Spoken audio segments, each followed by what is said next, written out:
Hi, Xavier. It's really great to be talking with you. I'm John Curnow, Mark Jardine from the UK with me, the owner of the business. Hi. John and Mark, great to speak to you both. Thanks for jumping on. Oh, no, it's really wonderful. It's such an exciting story, and you're about 5 Hobarts in at the moment, buddy. Well done. Congratulations. Oh, thank you. I didn't actually check my Hobart count. That's pretty decent.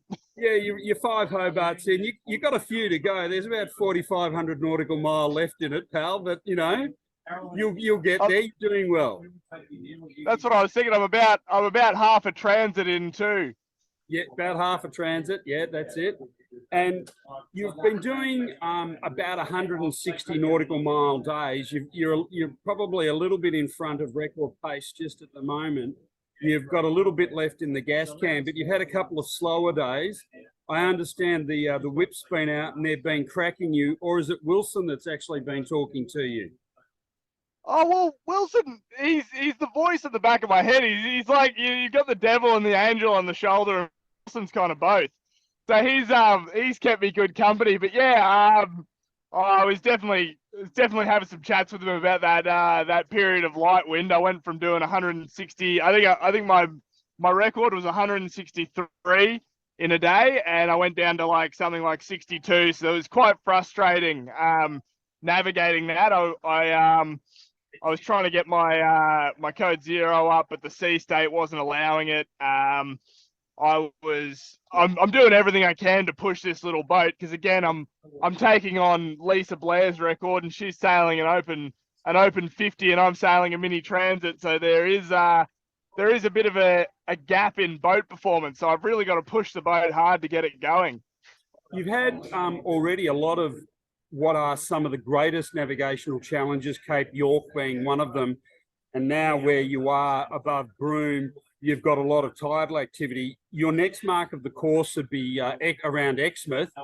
How far are you off Exmouth just at the moment? So I'm about 450 mile off Exmouth. So I'm going to go above the Montebello Island group, and then I'm basically more or less doing straight line to Exmouth at the moment. But I've got to avoid all sorts of oil rigs and navigational challenges through here as well. I'm also in pearl diving season, so lots of pearl diving boats out along where I am right now with no AIS. I've got also, there's a traditional fishing zone, so an agreement between Australia and Indonesia where you can have traditional Indonesian fishing boats in with no nav lights in these areas. So yeah, I've definitely, although it is straight line sailing, it's still very challenging, and I'm getting my 45-degree wind shift alarm on every 45 minutes. It's a lot of shifty sailing, a lot of trimming, and a lot of reefing and shaking.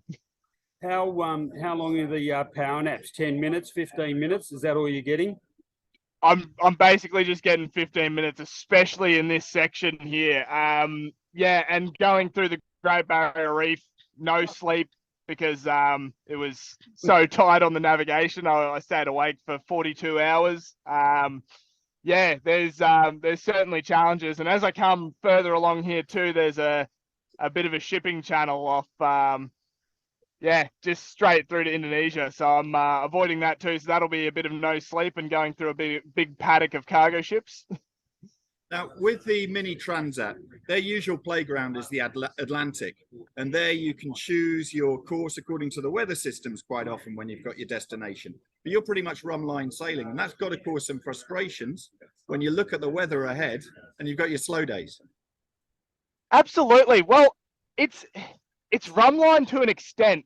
As I found out with my past 2 days, I probably could have gone a bit wider on Broome, and it's relatively straight line sailing, but when you break it down, the West Coast, I have a lot of tactical options coming down the West Coast, especially given the systems that I'll get. So typically you get, I'll be seeing swell from the wrong direction and wind from the wrong direction, but I might get lucky, and with this high pressure system that I'm riding around the country, I've mixed with a few low pressure systems that are coming through. I might just squeeze some nice easterly breeze or westerly breeze through that section. So I might have to go wide to avoid sea state. I might have to go a bit more inland. It breaks down to being a lot more technical than rumline sailing, even though you're kind of looking at it as just a straight line. And it's definitely unique to compare it to the Mini Transat, because I went over there. I went over to Les Sables d'Olonne, and after my first attempt at this record, which was unsuccessful, I was kind of seeking a bit of guidance. So I went over there and got into the scene and did some racing, and met some amazing people. I would say it's the greatest racing scene in the world, the best people, the best sailing. And yeah, I compare it to the sailing there every day. And when I went over there, I kind of expected to be met with people going, okay, you're doing the same thing as us, because in Australia, solo sailing, it's not a big thing and it's frowned upon by many people. And I went into the French scene, and basically they're like, you're a lunatic. So that was a bit humbling and a bit shocking for me, but I've made a lot of good friends over there, and I'm constantly comparing myself to the Mini Transat sailing, especially because that's what I'm doing. But yeah, I'm loving it. It's going to be really interesting getting this little boat that was designed for the Atlantic, the much more forgiving Atlantic, and getting it into the Southern Ocean. When I went around this corner at Exmouth and start going on the west coast and into the Southern Ocean, that's where I'm going to put the boat through its paces. I've had this boat go into 75 knot winds and 8 meter seas, so I know it holds together. It's sure not comfortable when it does it, but yeah, I have the design of this boat. It's much earlier model Transat. It's number 176, so full carbon prototype. And looking at the construction of the newer minis, where in the maxi minis you can actually see through the hulls because the e-glass is so thin, and you can actually see dolphins in the water. Compared to my boat, I'm quite happy I have an early model mini, because yeah, I know it can stand the tests and the conditions, and I've built everything on the boat around it to make sure it can stand up to those conditions. You know, that's probably the most wonderful segue. Thank you there very much, Xavier. You know, make sure the invoices in the mail. We'll get the check out to you.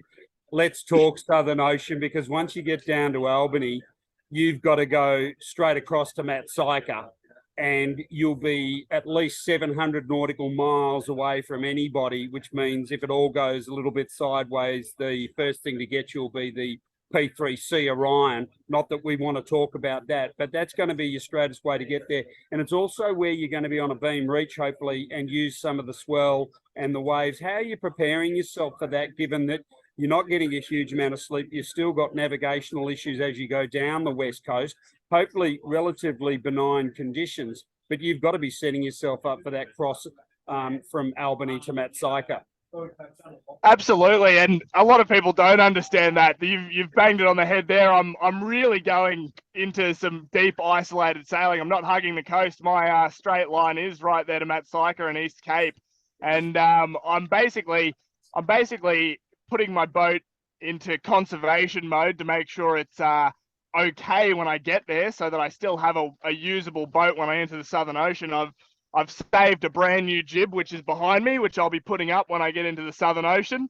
I'm actually running on my old jib, which is it's seen better days at this point. It's not a racing jib at this point. It's done some miles, but I'll be putting up a new jib. I'll be strapping myself into as many layers as I can fit onto my body, because this where I'm laying down here right now, my air mattress is actually popped, and I'm basically just lying on the carbon hull. So it's not gonna insulate me very well. I'm gonna be very, very cold in this this little shell of a boat, and yeah, I'm basically gonna be looking at the systems as they come through. What I'm hoping for is that nice westerly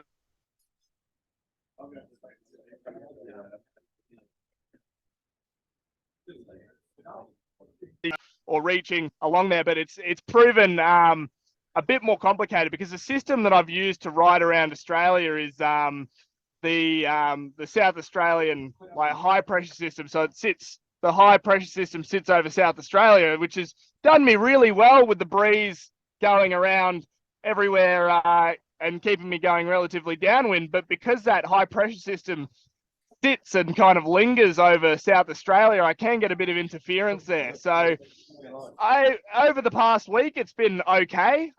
What I'm hoping for is just the nice westerly belt, and if I can pull off along the west coast, having a beautiful, nice downwind run along the west coast, and then a downwind run along the bottom, I'll be laughing. And that's it's a little bit up to fate at this point. Again, I'm in the hands of the weather.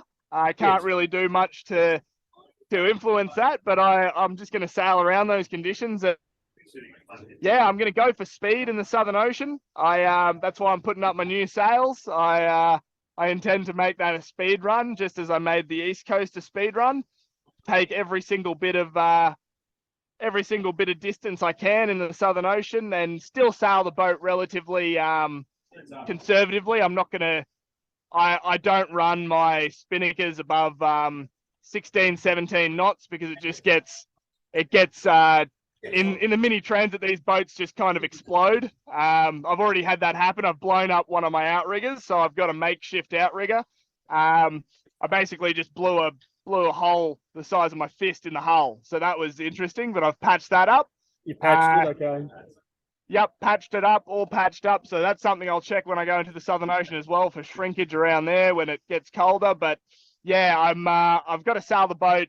Again, I'm pushing it. I have to push the boat to get this record, because I'm racing an open 50 over 6,500 to 7,500 nautical miles, depending on which course I do. So I'm still out here having to put the pressure on, but I need to be conservative so I don't blow it up.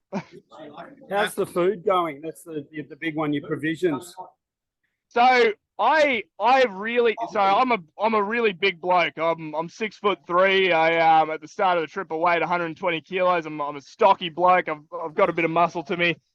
I haven't been able to eat during this trip. For the first 8 days, I pretty much just ate a Cliff Bar or two a day, which is just like a nutrient bar. And probably the remaining 8 days after that, 8 or 10 days after that, I just had a can of spaghetti and meatballs a day. And I've just recently moved on to stomaching some freeze-dried meals. So at the moment, I'm having a freeze-dried meal a day, and I've managed to fit in a freeze-dried dessert too, keep myself happy. But yeah, up the front here, all of these waterproof bags, they're full to the brim with freeze-dried, and I had daily provision bags made up with what would be 2 freeze-dried meals, 2 or 3, and some snacks and things. I haven't even gotten through one bag. Actually, the bags are almost as full as when I left. I've barely eaten anything, and it's just because I get washed around in this little boat. It's a lot different. I've jumped off.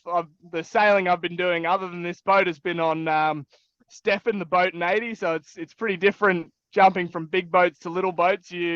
On the big boats, I've got a big appetite. On this boat, I've got nothing. I'm working so hard and getting thrown around, and my body's working so hard to just keep me in place. Like at the moment, I'm fighting just to keep in the same place. So yeah, I just haven't had the hunger. So I've been forcing food down.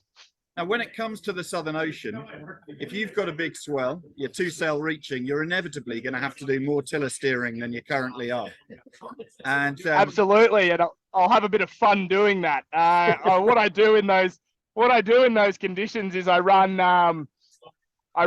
a 3 reef mainsail, so that's maximum reef on my mainsail, and then I run reefing jibs, but I basically run my jib in its largest configuration, just fully unreefed, and use it as sort of you would as a JT sail on a TP52. So I kind of, and you need to hand steer for that, because the boat just, although I've got top end B&G gear on here, all H5000, ridiculous. I've got like 12-inch display out there. I'm well kitted That's out, good. but yeah, you can't.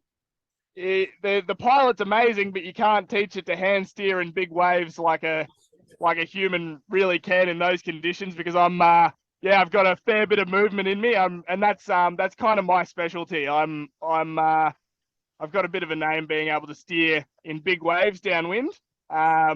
and that's what I love. It's my favorite part of sailing. So that's what I was doing on the East Coast when I had 30 knots. So I was really taking advantage of the big swell, driving it down. And look, I don't think anyone that's knowingly gone into the Southern Ocean as an experienced sailor wishes, they don't wish for calm sailing. They wish for something good to tell stories about when they're on the other side. So I'm looking forward to a good ride in the Southern Ocean. After 700 miles of that, are you still going to be so keen?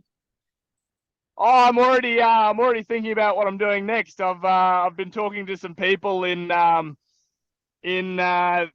other, maybe your side of the world, about some sailing that I'm going to do afterwards. So, and that's a pretty interesting hurdle to get over in my mind. I'm already thinking about the sailing I want to do next. So I must be doing something right, because it doesn't usually play out that way. Usually you want to jump off the boat and never look at it again. But I've got my sights set on some things in France. So yeah, I'm loving it. Absolutely loving it. Well, we're certainly loving watching it all unfold. We really appreciate the challenges you're going through and yet to endure. Please, obviously, keep as much nutrition into yourself as you can, because, yeah, the hard stuff's to come. It's also the fun stuff, but at least it'll be enjoyable. All the best. Absolutely. And thank you so much, guys. It's great to talk to both of you and get you in the same call. And please keep sending through, whales, dolphins, albatrosses. That's another one. That's one of the ones I always love being out there for as well. I will do. I'll make sure to. Thanks so much, Xavier. Great to speak. Beautiful. Oh, thanks, guys. I'll talk to you soon. Absolutely. I'll set up another one. Cheers. Cool.